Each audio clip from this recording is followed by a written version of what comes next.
It is 12:15-ish, and it has literally been raining all morning. And I'm a little concerned that the seeds that my mom and I planted yesterday right here might have been pushed up to the surface from the rain.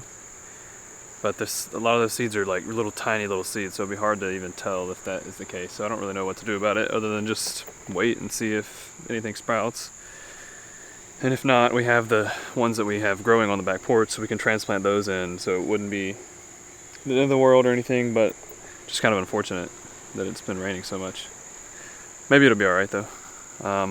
It's still sort of barely sprinkling, and it probably could start raining harder at any moment, so I'm going to go ahead and harvest the okra for today. And then it's like lunchtime, so.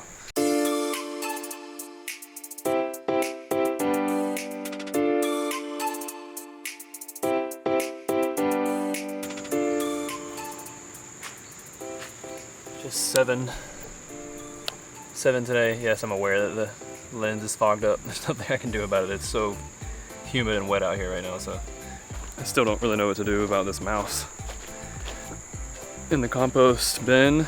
I mean, maybe he's already gonna leave because I disturbed his home yesterday, but other than the route of disturbance and just making him not feel safe, I don't really know what to do. Well, and other than placing a trap, which I don't really want to do, but I don't know. I'm gonna test the temperature of the compost one day after I flipped it. You know, we're getting to almost fall. Well, it's close to fall, but some leaves are already falling a little bit. And that's a good source of brown material. The problem in the fall is having enough green material. And the problem in the fall and in the winter is having enough green material to go with all the brown material that's being produced. The temperature of the compost heap is still less than 120. So it didn't quite get activated and heated back up like it has done in the past, which I think is just means that it's getting closer to being done. So good, hurry up, compost.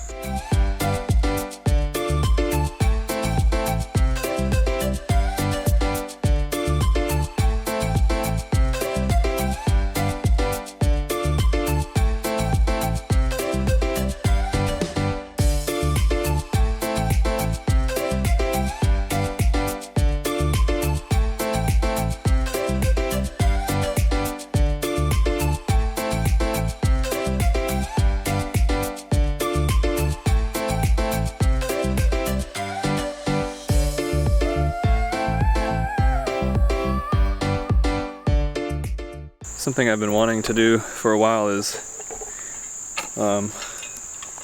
dig into the wood chips, some of the first wood chips that we put down, and just see what's happening underneath or at the bottom near the ground. And it's only, I'm not expecting too much to have been happening. Well, because it's only been down for what? I mean, over a month, but not super long. These wood chips take quite a while to break down and decompose, so we'll see.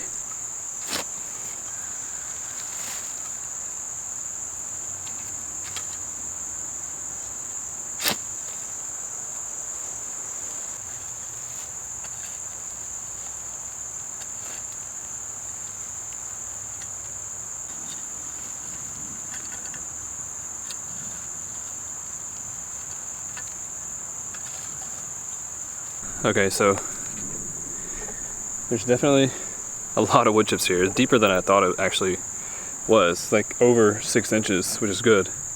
But as you can see, even down towards the bottom of the hole here, the bottom layer of chips are still not really decomposed, which is like what I expected. I didn't expect them to decompose in only a month. It takes a lot longer than that. So, but that's why I wanted to go ahead and get them in place as soon as possible, because like I've said before in other videos, in 2021, in anywhere from like February to May, I think I should be expecting, or I should be receiving the trees that I ordered in 2021. So by the time those get there, I'm hoping that at least the bottom layer, the bottom few inches or so, would be sort of decomposed of these wood chips, and that'll help the trees when I put them in have a nice layer of rich soil that will help them be healthy and grow better.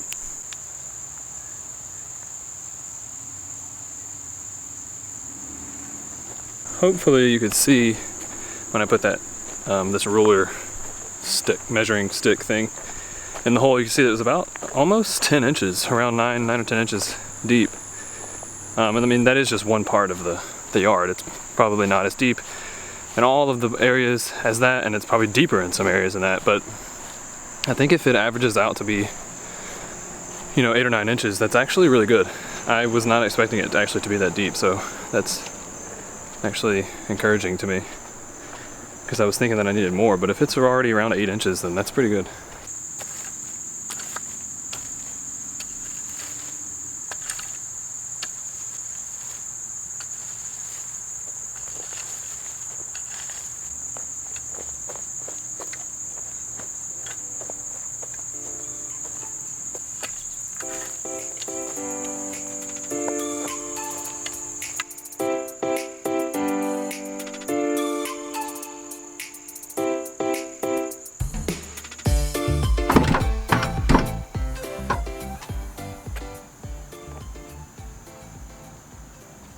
So I decided to take this rainy day as an opportunity to go to the nearest Tractor Supply to me, because that's the only place near me that carries 7 feet T-posts in stock, and it's 30 minutes away. So I went there and got 6 7 feet T-posts, these right here, and I also got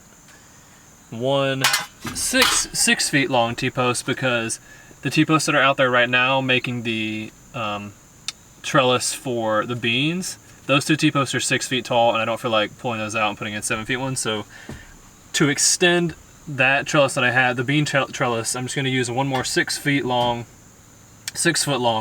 T-post to extend that one, to extend the trellis, and then any new trellises that I make, I'm going to use the 7 feet long T-posts. I can't even move these. Oh, they're stuck.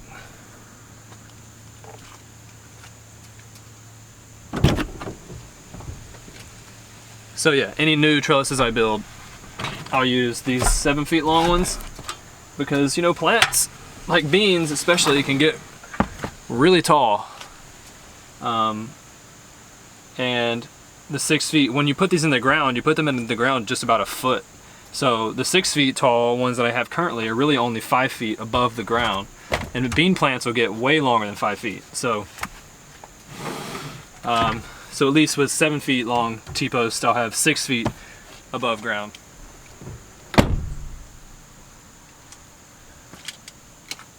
And that'll be better. It'll be another foot for them to be able to be supported on the trellis.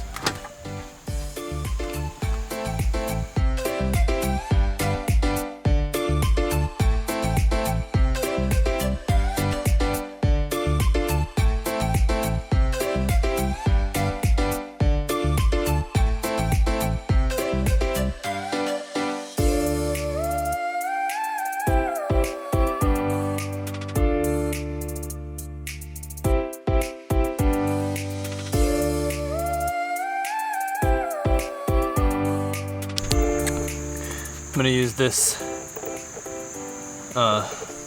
connector to connect these 2 electrical conduits.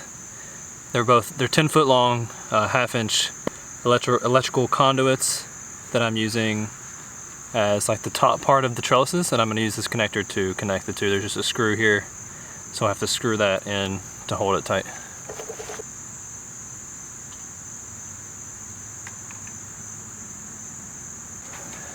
I needed a screwdriver to tighten those things, and I forgot. It really looks like it's gonna rain or storm here or something. It is like dark and kind of cool, and there's like a cool breeze. I do know that there's 2 hurricanes coming into the Gulf that are supposed to be here by the end of the week, and we'll probably get some of the outside of that, not the hurricane itself, but the outside storms are supposed to hit here like Friday or Saturday or something. So I don't know if this is like the front end of that. Probably not, since it's only Tuesday, but it is looking kind of nasty out here.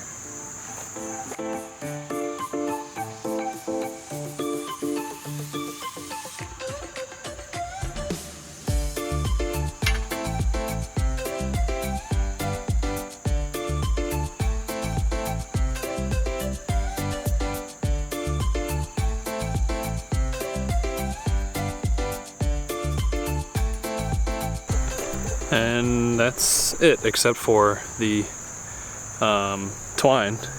But twine's not difficult. The whole thing to set up is super easy.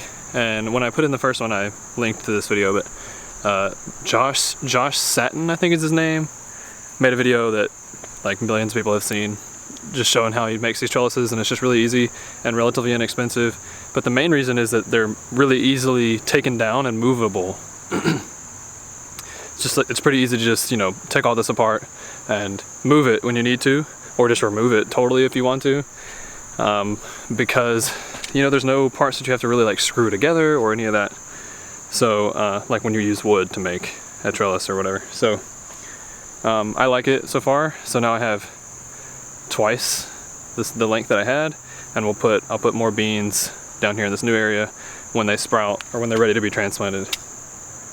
And then later on, whatever I want to put here, most things can be trellised anyway. So, man, this cucumber plant is just growing like crazy. It's way ahead of the other ones that I planted at the same time as him. He's obviously going to be ahead of this one.